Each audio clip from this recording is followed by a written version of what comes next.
À 92 jours des Jeux Olympiques de Paris 2024, de nombreux hôtels n'ont pas encore affiché complet, alors qu'on nous disait que tout était cuit pour venir. Ça tombe bien ou ça tombe pas bien? On va faire le point avec notre consultant spécialiste en hôtellerie et en tourisme, Vangelis Panayotis. Bonjour.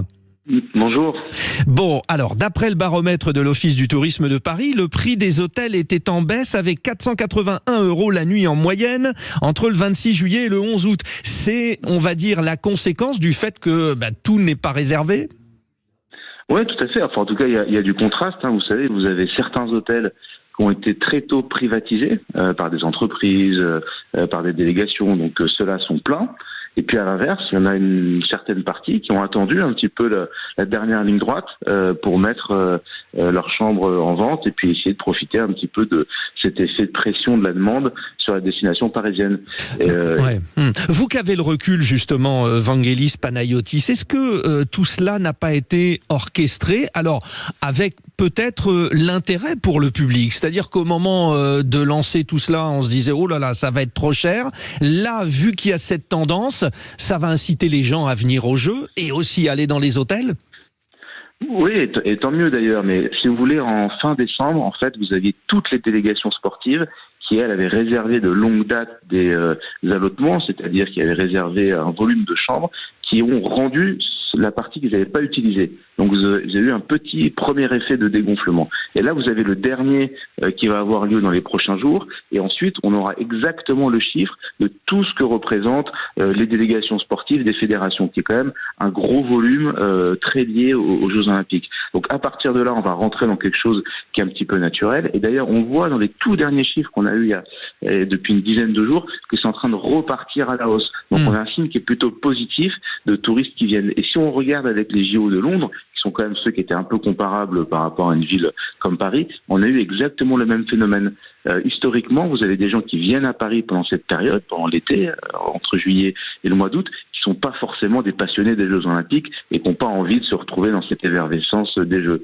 À l'inverse, vous avez une autre clientèle qui, elle, va aller découvrir la destination parisienne du fait des Jeux Olympiques, qui est très orientée sur le sport et plutôt passionnée par l'énergie et l'effervescence qu'il va y avoir à Paris. Et donc, on a des effets de substitution de clientèle.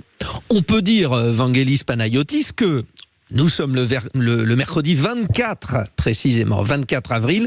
Est-ce que c'est pas vraiment le bon moment pour réserver son hôtel? Ah oui, enfin franchement, ça va être une fête exceptionnelle à Paris. Je pense qu'on voit d'ailleurs les réservations qui sont en train de repartir. Donc globalement, le message est en train d'être passé. Et puis surtout, il faut dire, et on l'a vu avec l'interview d'Hidalgo que vous avez passée tout à l'heure, on était dans une communication qui n'était pas très positive autour des Jeux Olympiques. C'est le moins qu'on puisse dire. On est passé de spécialiste des punaises de lit à spécialiste des rats dans Paris. Il y a un contexte géopolitique qui est vrai, amène un petit peu de doute et donc voilà. Et donc tous les professionnels du secteur, notamment les hôteliers, vont à un moment donné tirer un peu la sonnette en disant quand même, vous exagérez, ce serait quand même sympa d'avoir une communication positive, de montrer que Paris va être une vraie fête, c'est la plus belle ville du monde qui va accueillir l'un des plus beaux événements sportifs, c'est quand même assez exceptionnel, les planètes sont alignées, arrêtons d'avoir une communication négative. Quoi. Bon, alors bonne nouvelle pour les hôtels, vous en êtes évidemment satisfait, et je vais pousser le bouchon encore un peu plus loin. Beaucoup de loueurs d'appartements, alors Airbnb, etc., se sont dit allez, nous, on gonfle. Et finalement, j'ai l'impression que ceux qui sont passés par ce moyen commencent à regretter le fait de ne pas aller à l'hôtel où, en plus, la chambre est faite et tout est bien, quoi.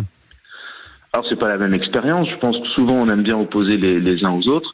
Dans certains cas de figure, on va préférer, parce qu'on va rester sur des durées assez longues, pourquoi pas un appartement et un peu plus d'espace, on peut cuisiner soi-même et pourquoi pas, pour peu qu'on passe par des bons professionnels, évidemment. Mais dans le reste du temps, les professionnels hôteliers font de Paris la première destination mondiale depuis des dizaines d'années. C'est pas un hasard, c'est des très bons professionnels qui offrent une belle expérience et une belle prestation. Et donc, évidemment, si on cherche à passer un bon moment avec tout ce qu'on appelle l'hospitalité, qui est vraiment le métier de l'hôtellerie, c'est dans les hôtels qu'on va trouver ça.